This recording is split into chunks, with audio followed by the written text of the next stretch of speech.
আমরা মানুষ, আমাদের হাসি, কান্না, ভালোবাসা সব কিছু লুকিয়ে আছে এই হৃদয়ের মধ্যে। কিন্তু যতক্ষণ না সেটা ভাঙে ততক্ষণ আমরা বুঝতে পারি না আমাদের ভেতর কতটা শক্তি, কতটা সহ্য শক্তি লুকিয়ে আছে। প্রতিদিন কেউ না কেউ আমাদের কষ্ট দেয়, কেউ আপন হয়ে দূরে সরে যায়, কেউ আবার আপন হয়ে ভেতরটা ভেঙে চুরমার করে দেয়। সেই ভাঙন যেন অজান্তে আমাদের নতুন করে গড়ে তোলে।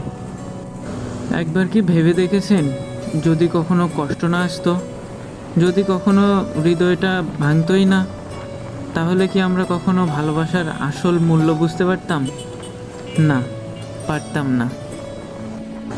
মানুষ কষ্টে বদলায়, মানুষ ভাঙনেই শক্ত হয়, আর মানুষ হারিয়ে বোঝে কাকে আসলে ধরে রাখতে হতো। তাই তো বলি, হৃদয়ের প্রতিটা ভাঙা জায়গায় আমাদের শেখায় অভিযোগ না করে ধৈর্য ধরতে। কারণ অভিযোগ করলে কষ্ট কমে না, বরং সেই কষ্টকে আপন করে নিলে একদিন তাই আমাদের জীবনের বড় শিক্ষা হয়ে দাঁড়ায়। হয়তো আপনি ভেঙে পড়ছেন, হয়তো ভাবছেন আপনার জীবন শেষ হয়ে গেছে, কিন্তু মনে রাখবেন, আজকের এই ভাঙা হৃদয়ই আপনার আগামী দিনের সবচেয়ে বড় শক্তি হবে।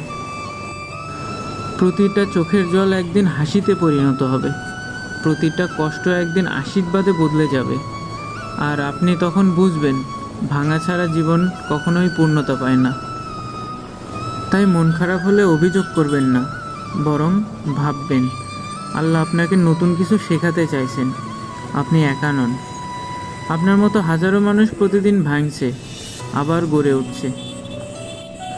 হৃদয় যতবার ভাঙে ততবারই আমরা বুঝি ভালোবাসা শুধু পাওয়া নয়, ভালোবাসা মানে কাউকে নিঃস্বার্থভাবে চাইতে জানা।